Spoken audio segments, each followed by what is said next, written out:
wallahu ghafurur rahim.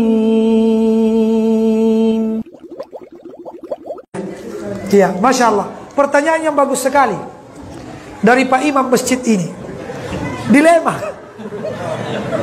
Ya, dilema. Beliau jadi imam.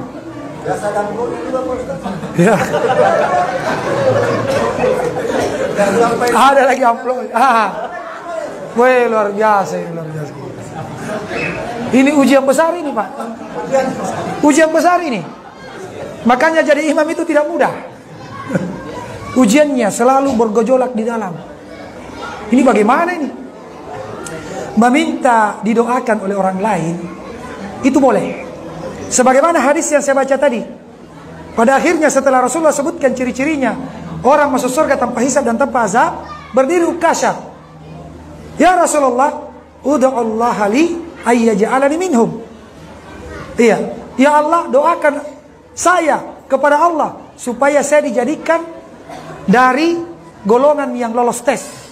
Kata Rasulullah, anta minhum. Kamu termasuk dari golongan yang lolos tes masuk surga. Berarti boleh meminta doa kepada orang. Kidoakan ngadi. Mudah-mudahan lancar jini perjalananku. Selama orangnya hadir di depan kita. Kalau sudah mati, pergi di kuburannya doakan kepada Allah, itu tidak boleh. Seperti itu maksudnya Pak Ustaz. Yang mati yang minta didoakan. Nah, maksud saya kalau kita pergi di orang mati ke kuburan, kita minta kepada penghuni kubur, nah itu tidak boleh. Tapi kalau orang hidup, ya, didoakannya boleh.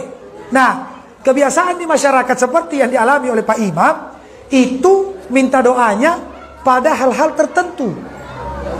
Iya kan? Mau masuk Ramadan. Nah, apa lagi? Masuk rumah. Masuk rumah. Beli mobil baru. Iya kan? Ha, dipanggil Pak Imam, padahal Pak Imam belum ada mobilnya misalnya. Iya. Wah, subhanallah. Sebenarnya kalau memang ini mustajabah kan dia lebih duluan. Kadang itu saya heran-heran. Kenapa ini orang anggota dewan ini, Pak. Ya.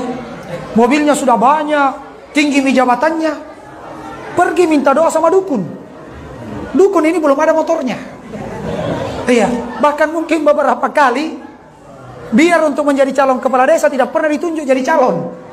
Ya. Tapi kenapa pejabat pergi di situ? Di mana kira-kira logikanya ini? Makanya kenapa dukun dibilang orang pintar? Karena yang pergi ke dukun itu orang-orang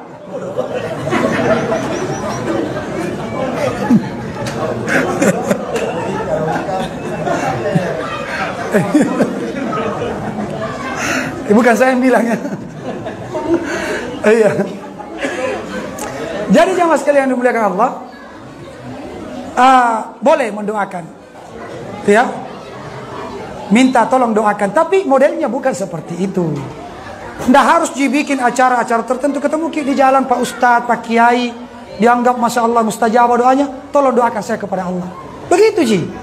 Nggak harus Ji, datang ke rumah tanggal sekian, jam sekian, ya ada acara ini, doakan saya kepada Allah. Apalagi ditambah dengan apa? Songkoloknya. Iya. Tidak pernah kue apa?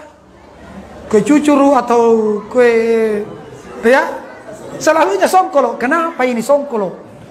Dan selalunya pisang panjang. Iya. Kenapa? Tidak pernah snack-snack di situ. Pernah kita baca ada snack-snack di situ? Pisang goreng, tidak pernah ya? Kenapa kira-kira? Kenapa kira-kira? Dia bilang halusnya sampai kepada orang yang meninggal. Sedangkan kasarnya saja, waktu hidup telah main dengan songkolo. Penyakit main. Kenapa setelah meninggal baru dikirimkan songkolo? Ini luar biasa. Ada apa sebenarnya? Itu asalnya karena tradisi dari nenek moyang kita, dari Hindu Buddha yang masih mengakar sampai sekarang. Nah kita ini belajar begini, alhamdulillah itu ilmu agama sudah tersebar. Sudah tersebar. Jadi kewajibannya sekarang Pak Imam, karena dia bertanya ke saya, maka saya kasih nasihat. Kalau ada yang seperti itu, kita kasih tahu. Ku tahu ilmunya. Saya doakan mungkin saja di rumahku. Karena tidak ada perbedaan di rumahku dengan di rumah tak. Iya kan? Kemudian songkolo itu, kemudian lainnya, jangan ditaruh di depanku. Ya, karena tidak ada syarat disebutkan oleh Rasulullah, mustajabahnya doa ketika menghadap ke songkolo. Tidak ada mustajabahnya doa ketika menghadap ke kiblat.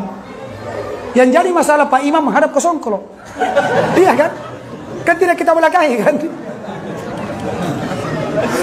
Iya.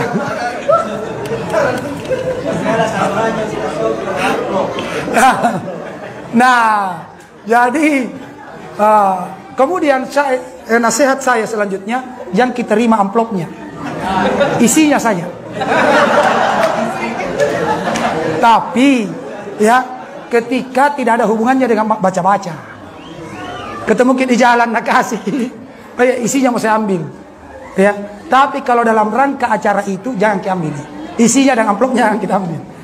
Yang wajib bagi kita nasihati. Nasihati. Karena kalau Pak Imam saja sudah rajin pengajian seperti ini, masih begitu, Pak Imam saja boleh bertanggung jawab di akhirat. Pak Imam saja boleh. Ini kesempatan ini saya menasihati. Mumpung saya masih di depan sini.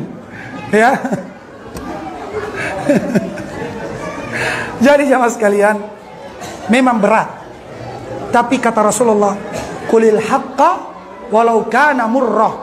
Katakan kebenaran sekalipun pahit.